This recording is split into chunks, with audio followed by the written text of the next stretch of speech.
Grace Anderson was a 31-year-old ER nurse working 3 jobs while rationing gas money. She spent her nights running codes and teaching CNA classes, surviving on dashboard meals and constantly counting quarters before payday to see if she could just make it across town. She was good at staying calm when the monitor screamed. She'd spent years building a wall around the word help, paying her own student loans and handling every crisis without ever asking a soul for a favor. Then she received a thick official envelope from an accounting firm. It referenced annual gifts from her grandfather, Walter Hale, specifically $84,000 sent directly to her in a single year. Grace hadn't seen a single dollar of it.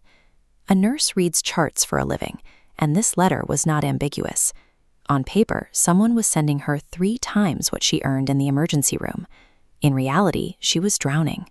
Grace pulled up 4 years of bank statements on her phone, and she scrolled back line by line.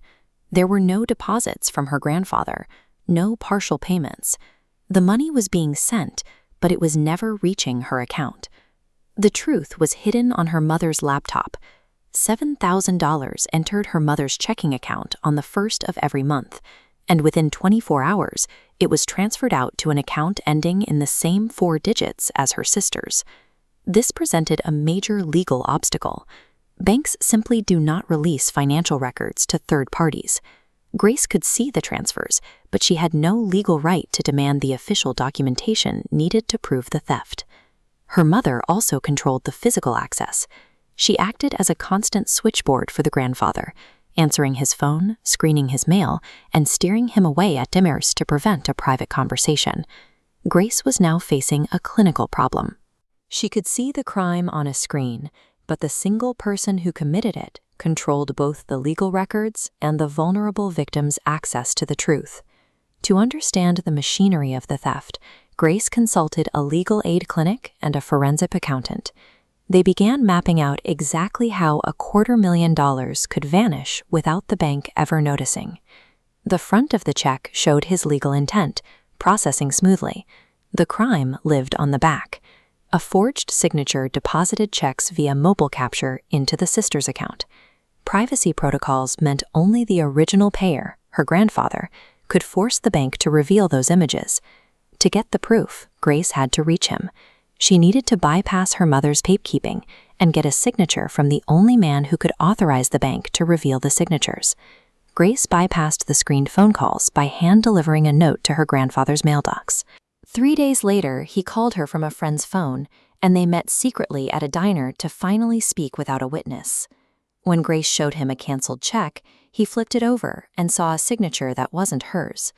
He then pulled a card from his wallet, a thank you note Grace had never written, signed in that exact same forged handwriting. The forensic accountant uncovered 4 years of these letters.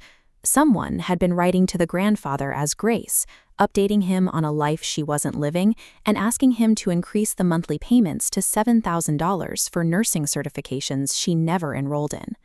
This trail of fake letters changed the legal landscape. It shifted the situation from a family disagreement to theft by deception. By using forged identities to extract escalating payments, the perpetrators had committed a prosecutable felony. Her grandfather wanted to confront his daughter immediately, but Grace stopped him. She knew that in a private kitchen, her mother would use tears and emotional history to talk him out of believing the physical evidence. Grace needed an audience. She decided to use her grandfather's 80th birthday dinner as the stage. With 14 guests watching, the truth would be on the table, and there would be no way for her mother to rewrite the story. The birthday dinner was designed to look perfect.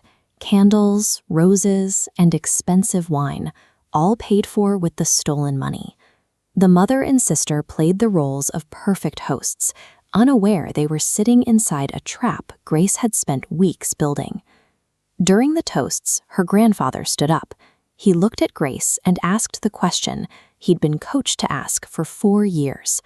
"How's that check treating you, sweetheart?" Grace didn't respond with her usual pleasantries. She opened a folder and laid 3 checks in the center of the table. Each one was made out to her for $7,000, signed in her grandfather's hand. Grace asked the table to turn the checks over. 14 people lean in to see the forged signatures and the printed account number beneath them. The host's composure vanished instantly. Her sister began screaming insults, calling Grace miserable and jealous. Her mother began to cry, claiming she only borrowed the money to prevent a foreclosure on the family home. Grace remained in her chair, silent and steady. She let the noise fill the room, until her grandfather's attorney, who was sitting at the table as a guest, announced that they were looking at evidence of criminal forgery. By refusing to engage with the shouting, Grace neutralized years of gaslighting. She used physical paper to do what an emotional argument never could. The accounting confirmed a total theft of $278,000. A restitution agreement was secured against the family house. Felony investigations were opened into the forgery, and the grandfather restored Grace's direct payments. Grace cut off their access to her name and her money. The legal distance allowed her to finally stop working 3 jobs, and for the first time in 7 years, sleep through the entire night. Reclaiming your life from family fraud requires a clinical focus on the facts. Methodically building a record of physical evidence ends the argument in a way that shouting never can.